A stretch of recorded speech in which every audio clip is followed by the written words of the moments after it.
At an event several weeks ago in February, you said this, and I wanted to ask you about it, and I'm quoting you. I'm Sure. a proud Latino immigrant here in the United States. You know exactly what is going on here in the U.S. There are many people who do not want us to be here and who want to create a wall in order to separate us. But you know what? This is also our country. Let me repeat this. Our country, not theirs. It's our country. Who's the us and who's the they? Whose country is it? This is our country. It is yours. It is mine, and it is ours. The interesting thing is that with the Trump administration and many people who support Donald Trump, they think it is their country, that it is a white country, and they are absolutely wrong. This is not a white country. This is not their country. It is ours, and that's precisely what I'm saying. Look, in 2044, in 2044, this country, the white population will become a minority. It will be a majority country. That's precisely what I'm saying. Latinos, Asians, African Americans, whites. It is our country, Tucker. Right. Yeah. Well, let me just point out that you are white. Obviously, you're whiter than I am. You've got blue eyes. So, I mean, I don't know exactly what you mean by white or Latino, but let me just ask you again to explain our country, not theirs. Who is they? Whose country is it not? Well, many people who want to go back to 1965 when there was a white majority. Many people who believe that Latinos and immigrants and refugees shouldn't be here. That's precisely what I was referring to. So it's not their country? Before the election, it doesn't belong to those people? What are you saying? Well, it's also their country, but it's not only their country. Right, we have to understand that this is a multicultural, multiracial country, and we have to live and be tolerant. And that's exactly what I was referring to. Well, I certainly agree with that. Country. Now, I don't want to bring this to race. You did, so I'm going to follow up on that. You have posited yourself as the leader of Latinos, and I'm not exactly sure what that word means. So Latinos seem to encompass, I don't know, German Guatemalans and Italian Argentines and Afro-Cubans and non-Spanish speaking Peruvians and, I don't know, blue-eyed rich Mexicans like you. What do those groups have in common exactly? Well, what we have in common is that mostly that we come from a region in the world, Latin America, and Right. there are many differences. Many people call them Latinos, many people call them Hispanics. We tend to speak more Spanish at home than others. We have not only hundreds but thousands of mass media in our own language, in contrast with what happened with Italians or Europeans before us. So in other words, it's a kind of immigration that has a distinct characteristics that others didn't have before. But what is distinct, again, just to be totally clear, if I am a non-Spanish speaking Brazilian, I speak Portuguese, I'm a non-Spanish speaking Peruvian, I'm 100% German, but I live in Guatemala, and there are a lot of them there, as you know. There are also a lot of 100% Italian people in Argentina. There are a lot of African Latin American Cubans. What do they have in common? A lot of them don't like each other. They don't speak the same language. They have very different cultures. I don't understand why they're under one heading. It's not really that complicated. It's simply a matter of a country of origin, either for you or for your family. Again, most of us speak Spanish. Most of us come from Latin America. About half the Latino population, adult Latino population, are immigrants. So that's what differentiates us from other groups. But mostly has to do with the country of origin.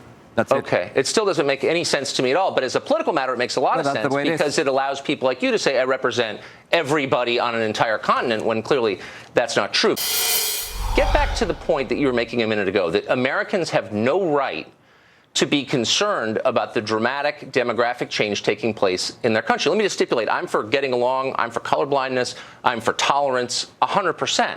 But I also think that if things radically change in your country, it's okay for you to say, what is this? And maybe I don't want to live in a country that looks nothing like the country I grew up in.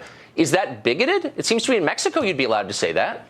Well, we have to understand that there's a demographic wave or revolution, if you want to call it, happening right here in the United States. Right now, there are about 60 million Latinos. In about 35 years, there's going to be 100 million Latinos. 1 in 3 is going to be a Latino. So there's a demographic revolution or a Latino revolution going on. Now, on the other hand, if you are implying that there's an invasion to the United States, that is I'm not true. saying invasion. I'm merely saying you're name calling. Wait, you come to this country, you make a ton of money, and then you yell at people who say, well, wait a second, you know, this is having an effect on my kid's school, on my culture, on the economy. And your point is you're not allowed to have that opinion. Actually, that is not true. It's obviously having an impact, but it's having a positive impact. Yeah, in some ways it is, but not in all ways. No.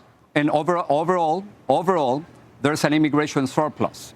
All immigrants contribute about $2 billion to the economy of the United States. In other words, immigrants contribute and put much more money into the system than what they take out in social services, according to the National Academy of Sciences. In 20 years, it's been $54 billion in input on immigration surplus. So it is a great business to have immigrants in this country. Those numbers aren't exactly right, but I think some immigrants contribute a lot. Some immigrants contribute a lot. The National Academy of Sciences, those are the numbers.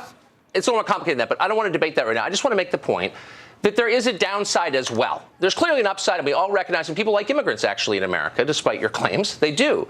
But there's also a downside. 15% of federal inmates, prisoners, are Mexican citizens. So, why shouldn't I be allowed to say that's a problem? I don't want those. I don't want criminals here from another country. They're not even citizens. No, that's precisely the problem, because you're like Donald Trump, are also criminalizing the immigrant population. That is not true. I'm not criminalizing them. I'm noting a fact of who they are. It is not true. These are the facts. 97% of undocumented immigrants, 97% are good people. Less than 3% are bad hombres, or they committed a felony, according to the Migration Policy Institute. I'm not disagreeing with you at all. The vast majority, Tucker, are good people. They're not criminals. I'm not arguing that the vast majority are criminals. Now, their presence here illegally is a crime, and I think we should be honest about that. But most are decent people. I agree, and most Americans agree. Most of them are. 15% of all federal inmates in America are Mexican citizens. That's not a small number. That's many, many, many, many thousands. Doesn't mean they're all bad. It means that's a big number. I don't know what's your source. I'm giving you my source. My source is the Migration Policy Institute. How's that? Well, I don't know if that's correct. So you don't actually know anything about this. So that's my complaint here. You're making generalizations that are not rooted in fact. This is important thing, Tucker. 3%, less than 3% of undocumented immigrants commit felonies. In contrast, about 6% of Americans commit felonies. In other words, the more immigrants that you have, the more immigrants that you have. You made that point at the outset. So let me just ask you one last question. We're almost out of time, and you don't have command of these numbers, so it's pointless. But let me ask you this, a theoretical question. What immigration restrictions would you favor in Mexico? It's already a felony to be there illegally, but what further restrictions in the country of Mexico, the country of your birth, would you favor? Mexico is a terrible example for the protection of immigrants. Mexico treats Central American immigrants in a terrible way. So I wouldn't put Mexico as an example. I think countries should be judged by the way they treat the most vulnerable, not the most powerful. And Mexico is doing a horrible job when it comes to human rights and when it comes to treating Central Americans. On the other hand, here in the United States, I think we have the responsibility to treat immigrants in a decent, in a humane way. We are responsible partly because of that.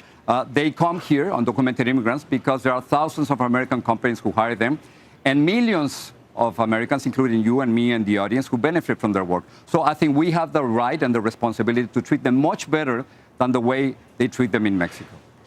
Let me just ask you really quickly. Will you just acknowledge the truth, and you're obviously a very rich person, and I'm around rich people a lot. Rich people in America disproportionately benefit from low-wage, low-skilled immigration in the form of household help, in the form of cheap labor. Let's be totally honest. The middle of the country doesn't benefit a lot from this. It lowers wages. They don't hire a lot of household help.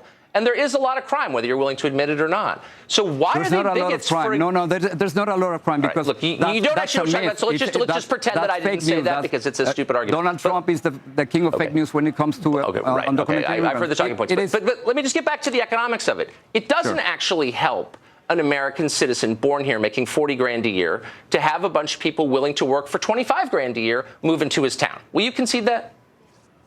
No. There's a minimum impact on... No, you can laugh if you want.